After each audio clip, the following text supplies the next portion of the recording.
once again, I just want to thank Patrick, Tom, Jerry, Tom and Jerry, that has a ring to it, and the graduate students in the program. It's just been a delightful time. It's been very educational for me to get to know the program and learn about what all of you are doing. So it's really been a wonderful time and a great time last night at Tom's house.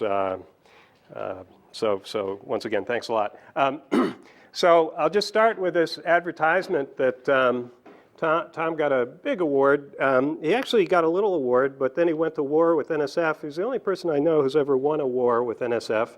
And so now it's a big award to put on a training workshop that we're all going to figure out what we're really going to do, I think, this summer. And so keep an eye out for that if you want to see more of these sorts of things in action. I think the graph here is supposed to convince you that this is taking over the world. I sort of was concerned about 2010 here. I don't know if we should worry about that. Is that a trend, or is this just global warming? And anyway, okay. So anyway, I think Tom will probably follow up with some announcements about this. So unlike yesterday, where I talked about things that have been going on for a long time, today what I want to do is talk about a project that started recently, and we've just started to try to understand how to deal with these warming data that are coming from new experiments. So this is kind of half-baked, and you'll see some data, and I'll sort of tell you how I'm thinking about them, but you may have some ideas that I haven't thought about. Basically, we've got an experiment where we're looking at the effects of warming on phenology. The motivation for this was we were trying to understand the extent to which tree populations at northern and southern range limits will respond to warming. Are they going to expand in the north? Are they going to retreat from the south? Well, phenology could be a big part of this because that essentially is how you compete for the growing season. If you can get out there early, exploit a longer growing season, you potentially have a leg up. So this is a big part of it, is just trying to understand the effects of climate change on phenology.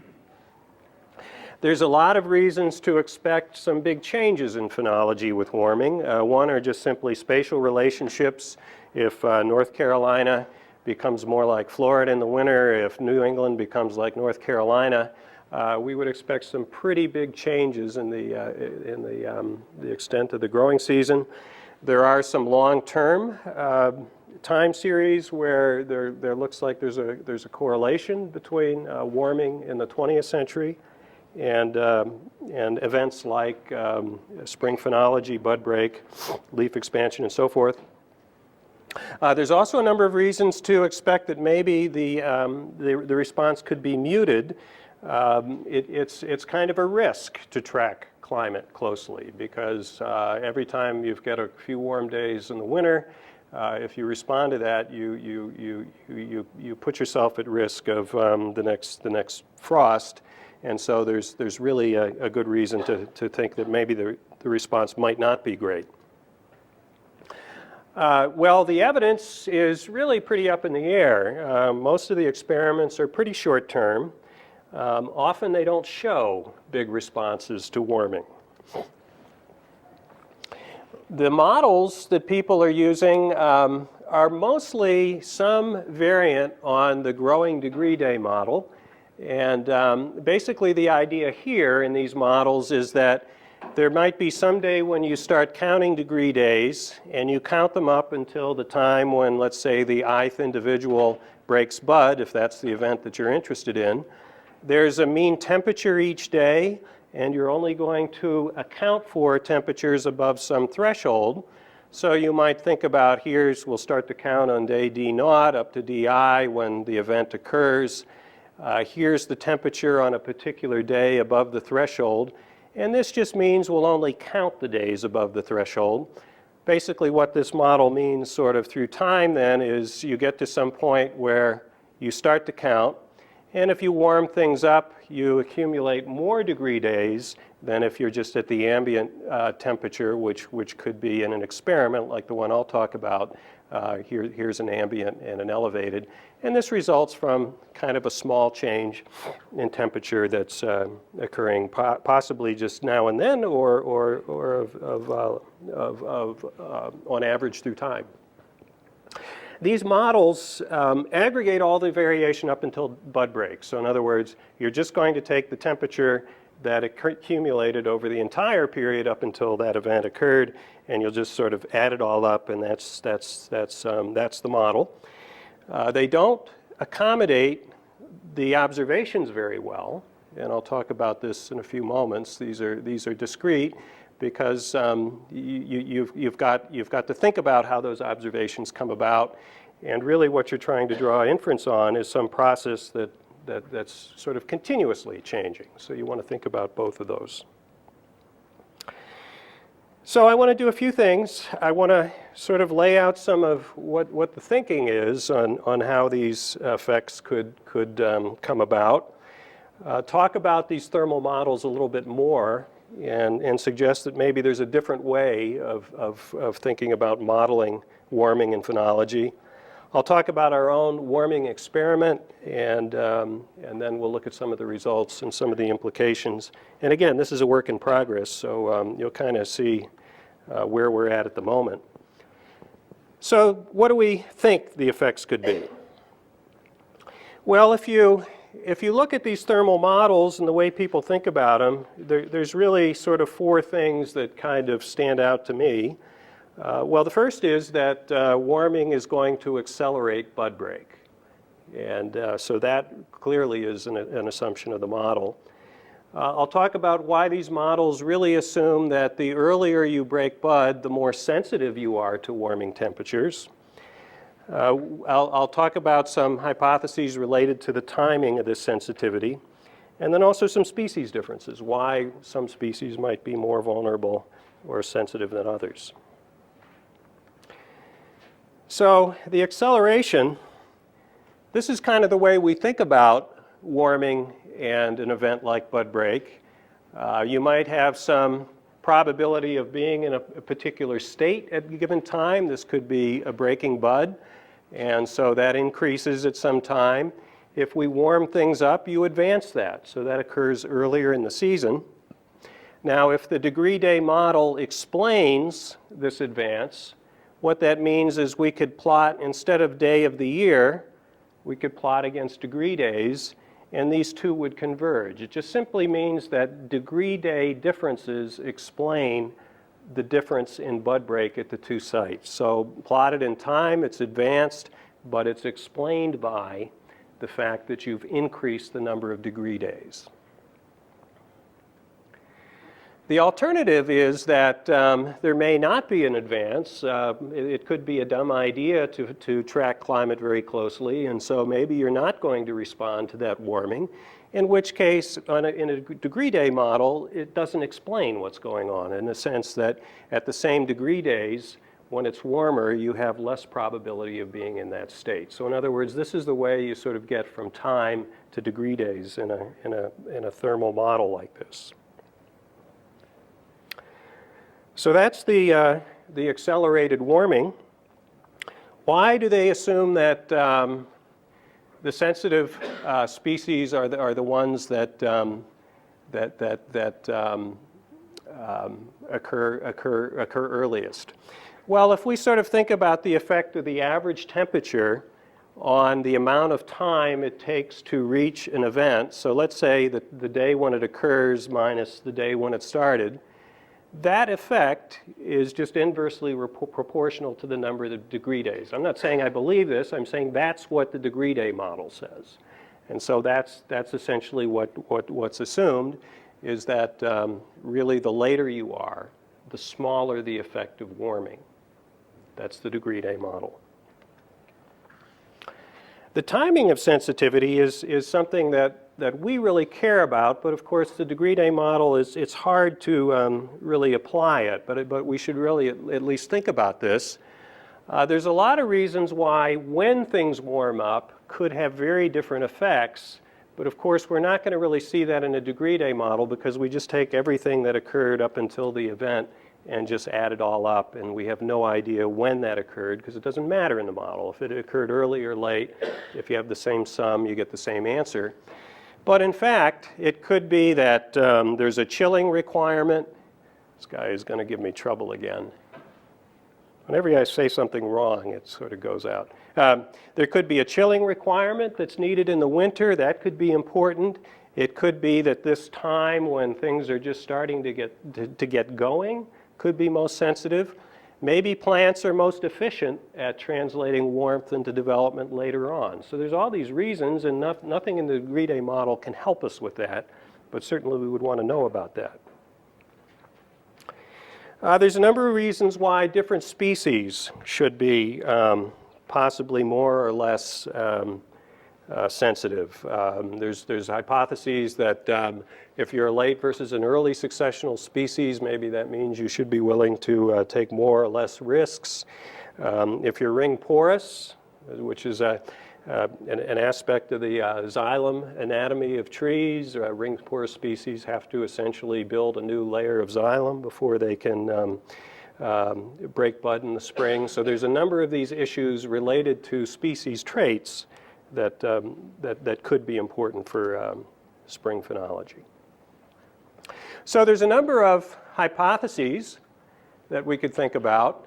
And so what do the thermal models have to say about this?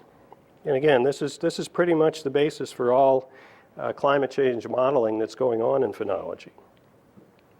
Well, there's really three things that struck me as I got into these models. First is you really can't identify the parameters that go into the model. And so there's a lot of effort to estimate these things, but you can't actually estimate them from data very well.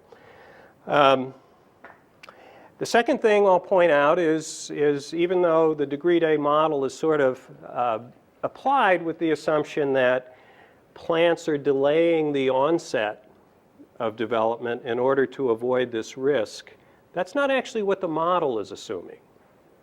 So I want to talk about that and then talk about some of these problems of applying the model to data. Okay, why can't we estimate the parameters? Well, the number of degree days up until some event like bud break, you could express it as a sum, but you can also just express it as the number of days above the threshold times the average temperature above the threshold from that time.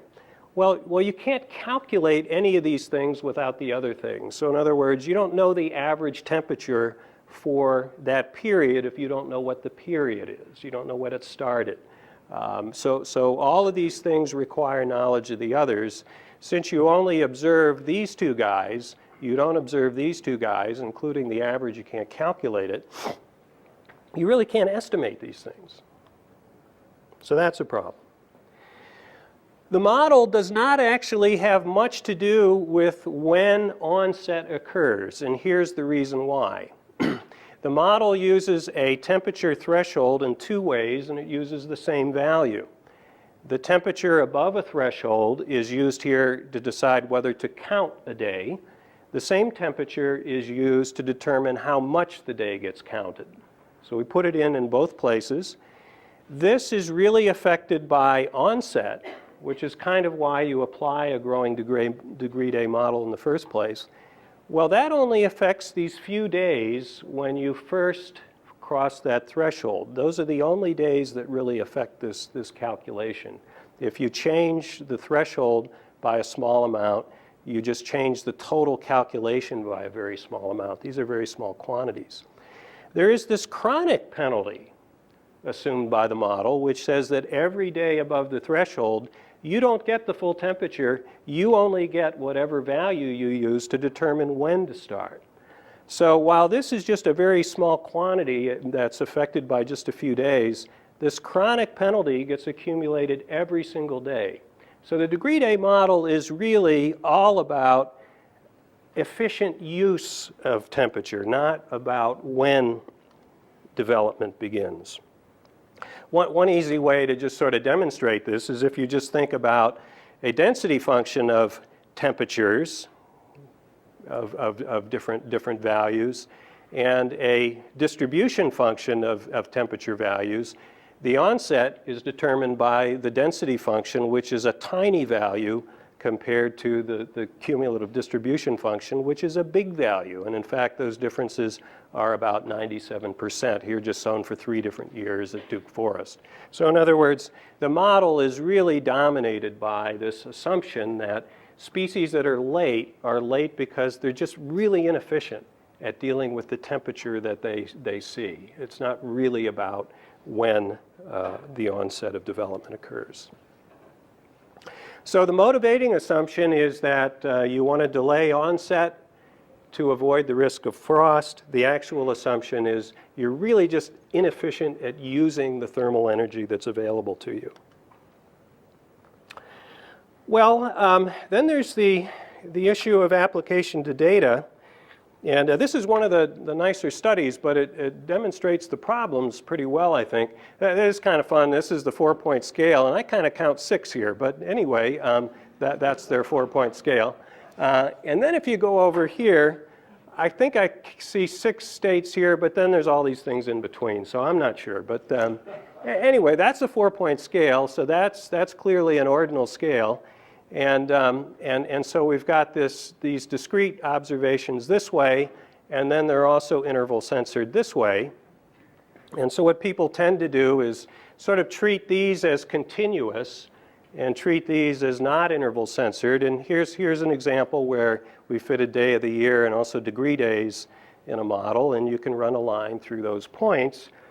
But then if you apply the model someplace else, this is a model fitted in one place, and I think this was really great that Andrew did this. He took the model and he fitted it, and he actually did some sort of out-of-sample prediction, just sort of show, well, okay, it's not working very well. So I think it's a very, very nice study. But it really illustrates the problem. Here's different data sets, different points, prediction from another site, and the model at one place just doesn't apply at other places. These are all places in New England. They're not very far from each other. And you fit it at one place and it won't predict another place. So we've got these issues to think about. The parameters, we can't really figure out what they are. It's not really a model at all about onset. It's really making an assumption that the late guys are inefficient, and we need some way to apply it to data. So really, this project is kind of, we've got a few growing seasons now, and I sort of jumped into this and thinking about this could be a way to deal with it. Thought let's just start by modeling the process as a continuous process, and then dealing with the discrete nature of the data in a somewhat different way. So I want to talk about an alternative approach and what it seems to suggest. Okay, so this is a state space model, surprise. We've got the environment, which includes things like temperature, that affect a continuously developing phenology, and I'll just call that H. And so that's sort of on a continuous scale, and this is kind of on a continuous scale. That phenology affects some discrete states, which are observed with error. And this intermediate step here is needed because these errors can actually reverse themselves, whereas the true states cannot. Those are monotonically changing. You're going from dormant to fully expanded. That's going in one direction, but we want to allow for the fact that observations can be wrong. We want some very strong priors up here, and we want some other things going on down here. So let me talk about this a little bit. So strong priors on the observations. We observe these plants in different stages through time, starting out with dormant. There's a K by K matrix. In our case, we've got 6 states. So given that you're in a state, there's a probability of truly being in any other state. So there's a 36 by 6 matrix of errors, but very strong priors here, because we want to allow for the fact that you can get these reversals, but otherwise it's really, the observations, you can see these guys, you can tell that this is different than this, but you can also imagine that somewhere in between it's very hard to say. When people go out and do this, we don't we don't give them last week's observations and say, make sure you don't give it a score less than last week. We want to know what the errors are. So they go out and do this, and that's what you get. So we've got some priors there, and they're informative. The latent states, I tried a whole bunch of things here, and this one seemed to be useful. We've got changes in this sort of developmental state that are more or less continuous. They respond to the environment. There's some error, and this process sort of reaches some maximum eventually.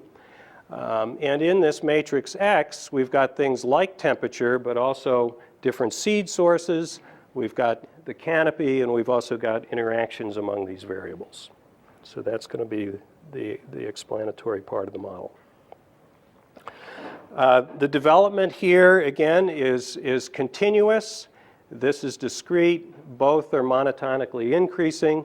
This just based on the model I just talked about, but this based on the prior. Essentially, we say that if you're in a state now, you have to be at least in that state at the next time period. Okay, so how do we connect the continuous to the discrete? Well, this is an ordinal multinomial here that's going to connect these. And we're essentially going to have some relationship between the probability of being in state K and H, which is the value that is on the continuous scale.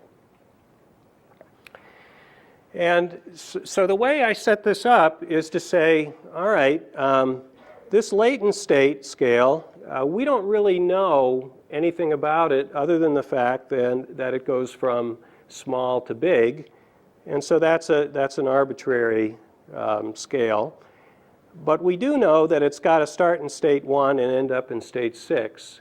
So what I've done here is to put strong priors on 1 and 6 and say, let the data squish and bend and pull everything else in between, depending on what the development rate actually is. So really, the standard here is only the fact that we're going to start in one place and end in another place. Very informative on the ends, uninformative in the middle. We'll do some variable selection. I did this with DIC, and with DIC, because we've got strong priors between the true states and the observed states, I just decided to skip that and just say, how well can we actually fit the observations to these states? That was just a decision I made, just to make it harder, essentially. And I'll do some prediction, and when I do prediction, what I'm going to do is not predict one step ahead, but start way back at the beginning of the season and ask, how well can I predict the states all the way throughout? So in other words, I'm not going to predict a step ahead. I'll let these errors accumulate and see how messy things can really get. Okay, so sorry for a differential equation, but this is kind of important. Let me just say that this latent scale doesn't matter. So the plant is sort of developing on this scale H. You know, it starts somewhere, it ends somewhere. That's just arbitrary. We've got to move from that latent scale back to the probability of being in a state. And so that's really what we care about. So when we compare this model to the thermal model, the thermal model, again, is going to predict that the effective average temperature is biggest on the early guys. This developmental model is going to predict that it can change continuously through time. So now we've got a very rich set of results here that we can think about to contrast with this sort of thermal model, which just says this thing is going to decrease with the number of degree days. So that's the alternative model, the continuous development model. That's what it predicts. So let's look at the experiment. So we've got a worming experiment in 2 sites. It's at Duke Forest and Harvard Forest. The PIs on this include myself, Jerry Melillo at MBL, and Jackie Mohan, who's at University of Georgia. And what we've done is to construct chambers at each site and to plant seeds in them from different seed sources. And the temperature is manipulated both in the air and in the soil, as well as by creating gaps in the understory by pulling down the canopy. So you could think about a canopy gap which is created. We've got chambers in the understory, chambers in the understory here, changes in the gaps. These chambers are 3 meters by 5 meters in size. Here's what some of them look like. So what we do is we burn propane. This is the world's most inefficient experiment. We burn propane to heat up water, and then we pump water out into radiators at each chamber, which you can kind of see here. And then we force hot air through those into these plenums. And then these are open tops, so then it just all blows out the top, right? So we just constantly throwing energy away, and we hope nobody finds out that we're doing this experiment, because it's an ecological disaster. We plant. Okay, and so the other thing is we've got cables buried in the soil, and we try to be as careful as we can to put those in. You can see them being installed here. This is some of the installation that's going on.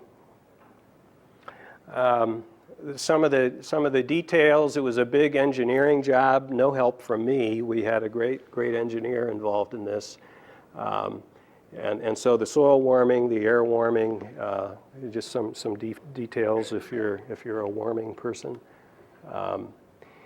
The different kinds of species, we've tried a lot of them depending on seed availability. We plant them in the chambers and follow them through time. We look at demography, phenology, physiology. I'll focus on spring phenology today. And we keep track of the environment, so we've got a lot of that going on, and then a lot of measurements going on in the seedlings. And you can see kind of how the group censuses seedlings here in the chambers. There's a walkway down the center, and so that's not planted, so you get access from the center and also along the edges, which is a little harder to see here. We can also pull down the plenums really quickly, and that's pretty easy to do. And you get a sense for the seedlings growing and being censused here. This is Carl Salk, a PhD student who worked on the project. So we didn't know if this would work, but it turned out pretty good. So here's kind of the performance. We have measurements in the chambers, and then we turned on the heat. And so the shaded area is when the soil temperature is turned on. So you can see this for Duke and Harvard. At Harvard, we turn off the air in the winter, but the soil keeps going. And that's because we get snow cover up here. So you can sort of see the ambient in blue and the +3 and +5 here, and they start to depart here when we turn things on. Again, turn things off at Harvard in the winter. If we look at the differential above ambient, for the air, the +5 really is more like +4. So we never really did very well at the +5 for the air. But for the soil, we get it pretty well. And here's something that went on here at Harvard in this winter when things were turned off. But anyway, at the other times, we've done a pretty good job at getting the target. So that's the air. Here's the soil. Soil does much better. I may have said this was. I can't remember what I said for the last slide. This is the soil here, and so here you can see at Harvard when there's snow cover, it really sort of stabilizes, and then things change. But the soil temperature goes continuously at Harvard and at Duke, whereas the air at Harvard gets turned off in the winter. Soil moisture has been kind of interesting. We never really developed huge droughts at Harvard, except in part of 2011. And so you can see the heated one really started to get down there at Harvard this past summer. In Durham, it was just incredibly hot this past summer, and you can see what happened in the warming sites. This is, again, the difference between soil moisture and ambient versus elevated. We got some pretty severe effects. So it was like over 100 degrees for a week in Durham. which means that these plots were like up around 110, and there were grad students working in there at the time. But plants survived, so, and students survived.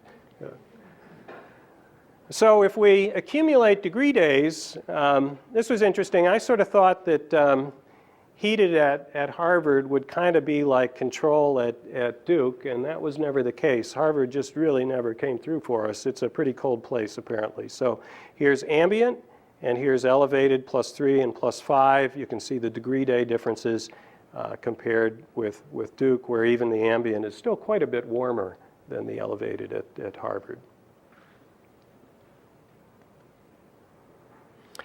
So what did we get out of this experiment? Well, this is kind of preliminary and early, but I can at least give you a sense of the kinds of things we're seeing. So we get phenology. Through time, we get individuals moving through different states. Again, these are states that are recognized in the field, and so you can get a sense for some of the trends that are occurring there.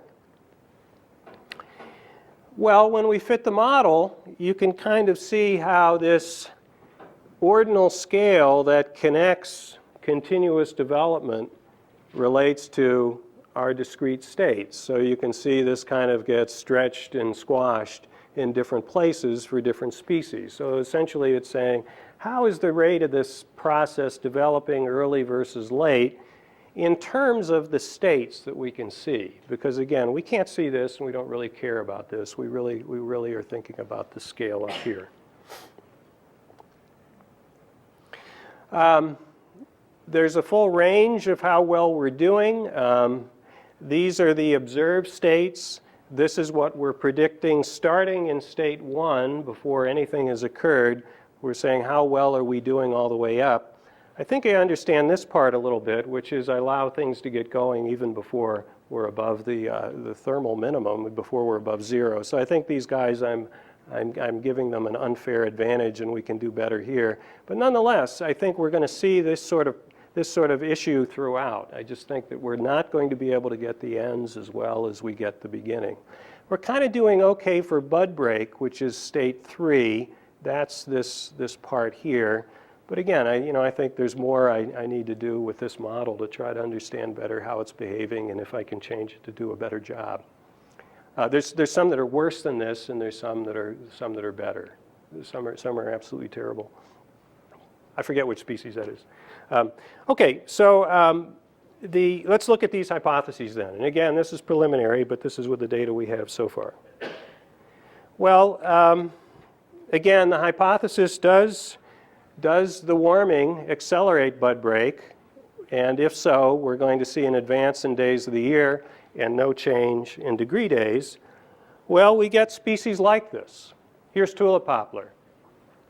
So a predictive distribution of tulip poplar in terms of this continuous development again, 0 to 100, based on the temperatures at ambient versus +4. Here is that continuous development for ambient blue and elevated orange, I guess. And you can see there's not much difference.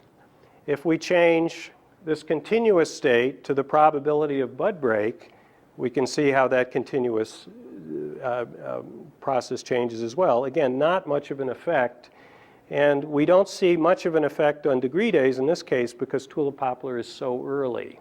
So it's happening so early in the season that it's just sort of compressing everything here. That's one species.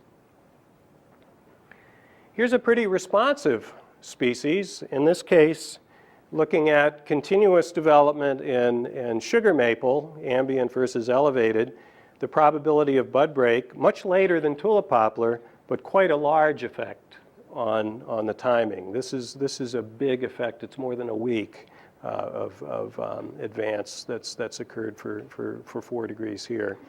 And if you look at degree days, you see just the opposite occurring. In other words, so when you warm things up, it's actually occurring at a slightly different, slightly higher number of degree days.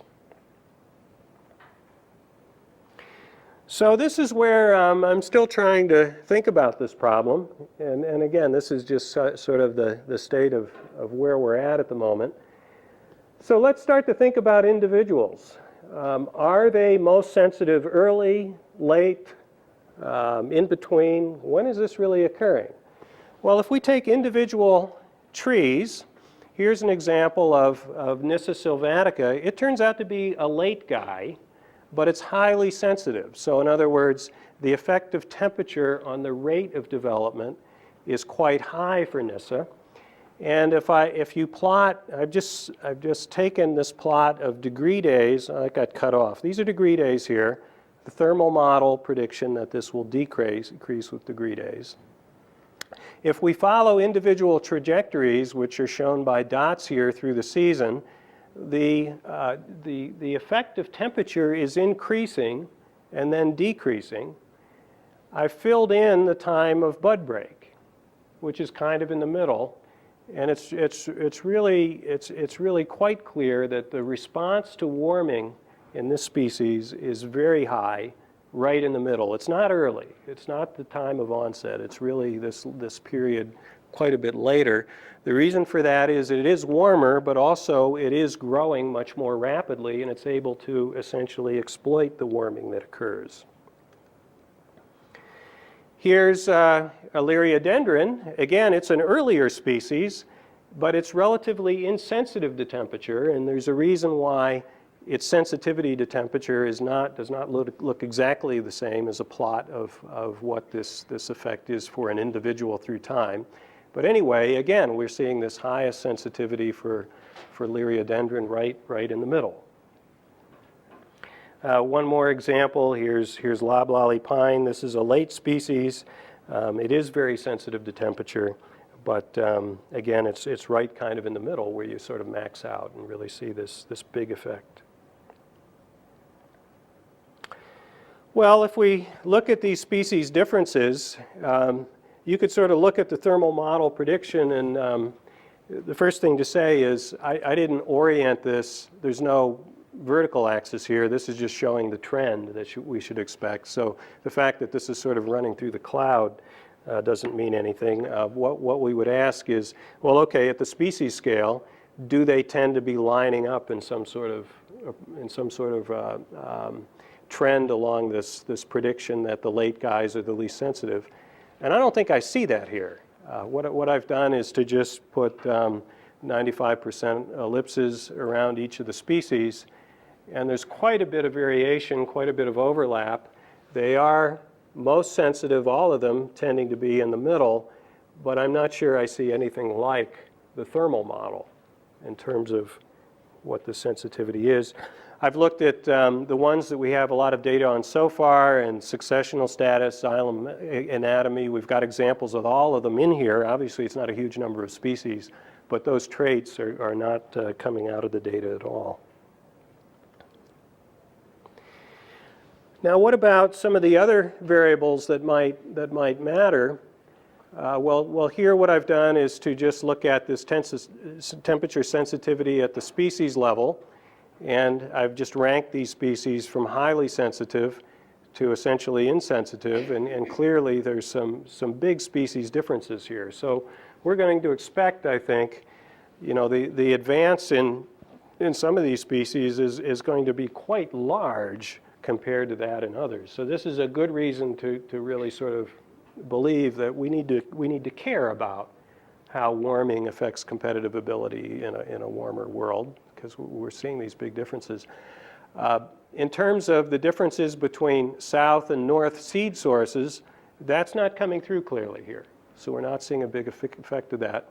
Canopy versus gap, which is the dashed lines, there's not a big effect of that either. So these variables are not coming out as a big part of the response, at least so far.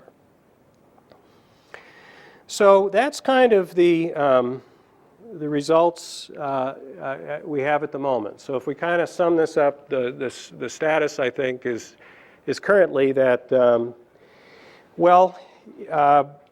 will warming affect bud break?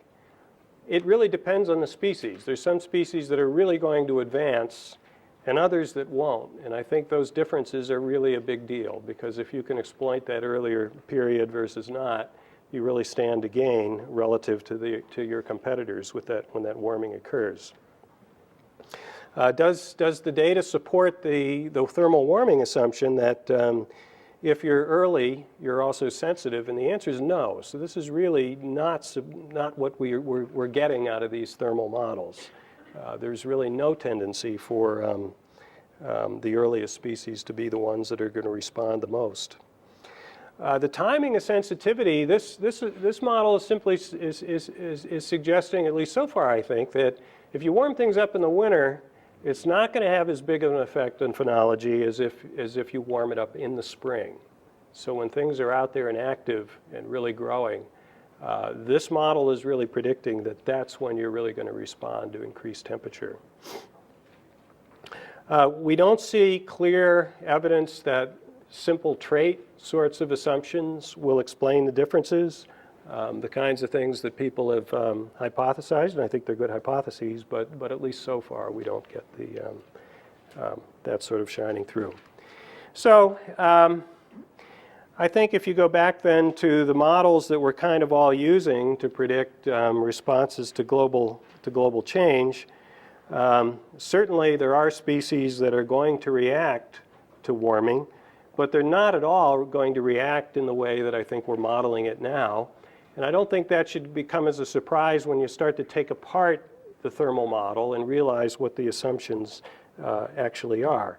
Some species clearly are quite constrained. They're really not responding to warming, and there's reasons why that might not occur, but that's not at all what a thermal model would predict from that. So this was just some extra slides I put in. So that was the basic results. And that's if we have questions, and that's if we're bored. So anyway, that's where we're at, and I'd be happy to try to answer any questions if there are any. So.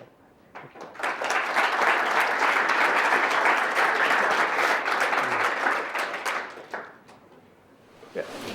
So all the phenology models, I'm Jeff Morse at the North Central Climate Science Center related to climate prediction and phenology. All the models I've seen bring in at least vapor pressure deficit and thermal radiation, as well as species and sort of some spatial context to it. So I wonder why you limited it to just a temperature control model, and why you hadn't thought about like what Jolly all published a while back on bringing those, especially the moisture. Yeah. So right. Yeah. So that's a good question. So there's a huge number of models, and there's a huge number of applications of the models. I took sort of the simplest one, and I pared it down. First of all, if you put in things like soil moisture, so that's like the first thing that people usually add in, and they call it a hydrothermal model. But it's really essentially the same sort of model. It's just got a product of temperature and moisture in it. If you fit that to time series data like this, what you tend to get is that moisture is decreasing when development is increasing. So even though the fact that soil moisture would tend to, you would expect it to have a positive effect on the rate of development, it can often just give you a negative effect in the model, just because you've got faster development occurring when you've got less soil moisture in the data. We've got a proposal in to manipulate moisture, and I hope we can kind of get at that. Now, we haven't put VPD in the model, and we have VPD data, but it's not controlled, and so there's a lot of things about just observational data there that are hard to put, for the same reason as soil moisture. It's tending to be highest. The VPD is highest in the summer, at least during the daytime, and it's occurring when, in terms of the phenology trajectory, it's occurring when actually the development is highest. So I don't think that's really helping us. Our soils here are not moisture limited, and so to put that in, I think we're getting this negative correlation, whereas if you're out here and you've got really a strong moisture limitation, you could get a very different answer. That's just a guess.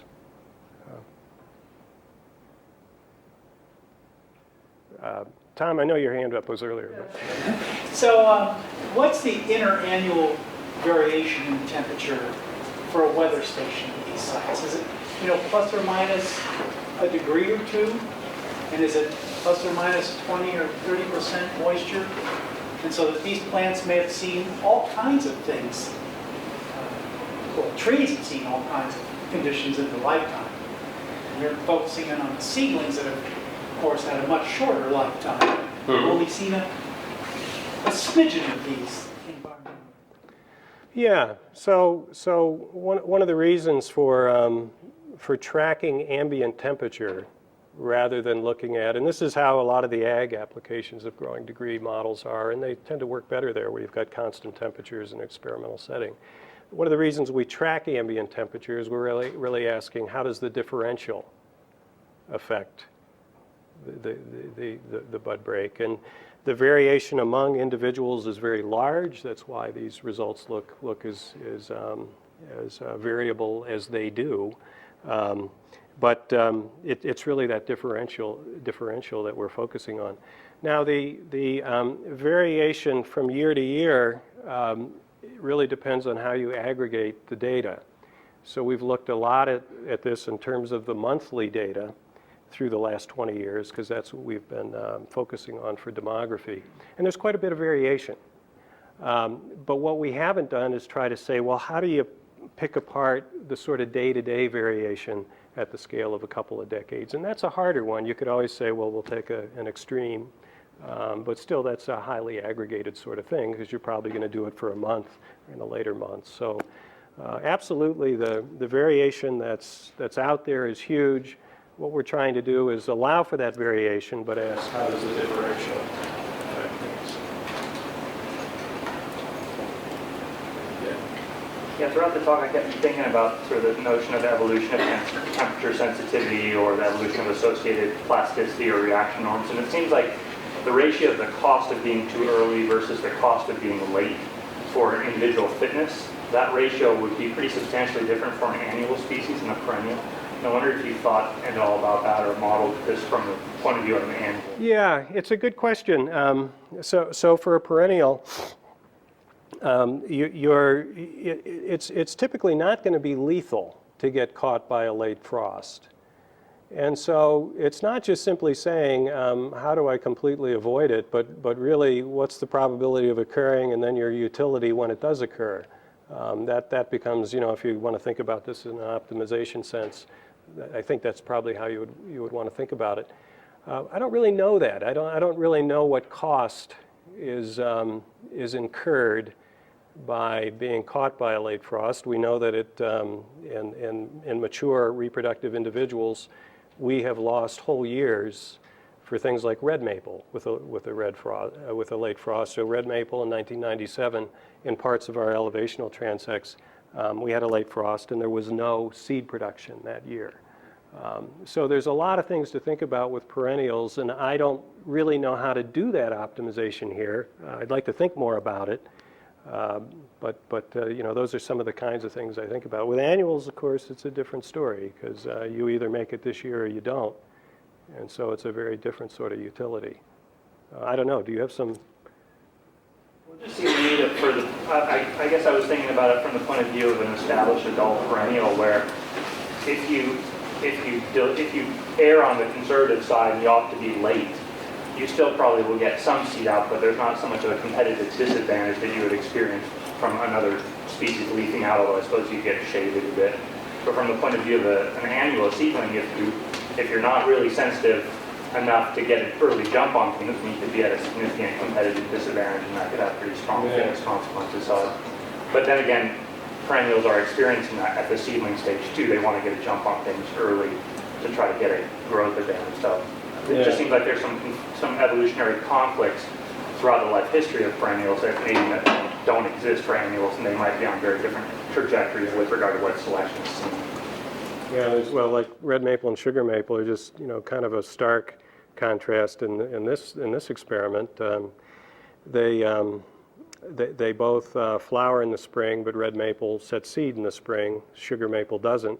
Red maple's insensitive. It does not advance with temperature. Sugar maple does. But red maple also has a seed bank, and so it's releasing seeds and they're germinating in the spring. And so you sort of say, well, okay, you incur the cost of maybe advancing bud break, and maybe you get caught like red maple did in '97, is that a big deal if you're a red maple and you've got a seed? I don't know. So there's a lot of things that would go into that optimization. Have you observed any difference in the timing of bud rate between seedlings of a species and mature trees? Yeah, no, we haven't done a full sort of, we don't have those kinds of data, but there's some nice data sets out there. So for example, the one I just showed from this is really a data set that John O'Keefe collected at Harvard Forest and several other sites. That one's available, and it's at the same site as our Harvard Forest one, and we just haven't done that. I got these results. What day did I come here? I got those the morning of that I came here, so we're still trying to understand how this all fits together. We don't have data like that at a species scale at Duke Forest, but what we do have is canopy light data, and that's continuous, and so we can see how this relates to leaf out of the canopy, and that's another thing that I haven't had a chance to really work through yet, because we've got canopy understory plots. The ones that are in the understory, of course, are probably responding to that phenology of the canopy, but I don't know that yet. So you mentioned that simple traits like xylem and successional stage don't seem to explain species differences, but I was wondering if you had theories about traits or mechanisms that might explain those differences or things you want to investigate. Yeah, I need to look at that more carefully. So clearly, in the subset that, and I haven't shown all the species because the workstation's still chugging away on this. So I plotted what I had, but in the species that are here, none of those patterns show up. The xylem anatomy one is a good one. It's a very clear explanation for why that might be late. Now, why it might be sensitive is not so clear. The results for, I didn't show white oak, but white oak and red oak are quite different. And even though they're both ring porous species, ash is also a ring porous species, but it looked different again, but I can't remember. I looked at the timing for those earlier, but it was also different. So I think that there's reasons to expect that plays a role, but if you don't see a relationship, it doesn't mean that they're not playing a role, because there's many other traits that are determining the phenological response, and there's no reason why one trait should determine everything. Xylem anatomy could be a really big deal, but there's also other things that are different among species that enter. So, okay, thanks for your time.